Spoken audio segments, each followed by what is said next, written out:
విధముగా ఆ ఇద్దరు మునులు త్రితల భగీరథులు శాంతైశ్వర్య మనస్కులై ఒకసారి అయోధ్య రాజ్యము చేరుకున్నారు.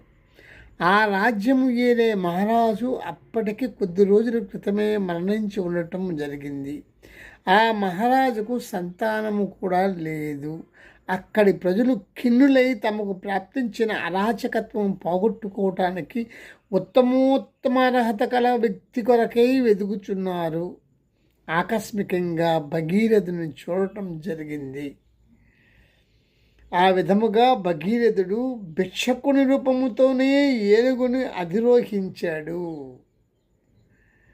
ఆ రోజు మొదలుకొని కొన్ని రోజులుగా గొప్ప ఆడంబరములతో పట్టాభిషేక మహోత్సవం జరిగింది. ఆ విధముగా భగీరథుడు మరలా సప్తసాగర చిహ్నితమైన భూమండలమునకు చక్రవర్తి అయ్యాడు. అతడిప్పుడు బ్రహ్మజ్ఞానము పొంది ఉన్నాడు కదా. అందుచేత అజ్ఞాని వలె కాక సమదర్శి అయి శాంత మనస్కుడై వీతరాగుడై మాత్సర్య విస్మయములు లేనివాడై యథాప్రాప్తములైన కార్యములందు నియమితుడయ్యాడు. ఇక్కడ అయోధ్యతో పాటు కోసల రాజ్యమును కూడా అతను మహాచక్రవర్తి అయి పరిపాలించాడు.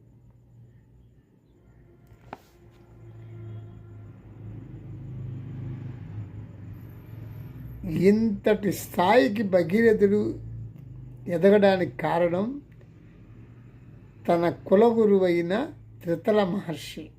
త్రితల మహర్షి ఆధ్యాత్మిక జ్ఞాన బోధ, ఆత్మజ్ఞాన బోధ వలన భగీరథుడు కూడా మహర్షి అయి ముని అయి గురు శిష్యులిద్దరూ ఇద్దరు మునులు అయి వారిద్దరూ స్వస్వరూపమైనటువంటి ఆత్మాన్ని గుర్తించి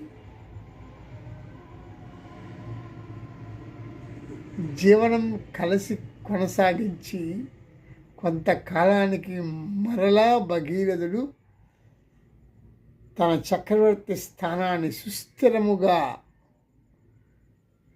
సంపాదించుకున్నాడు. ధన్యవాదాలు. దీన్ని జాగ్రత్తగా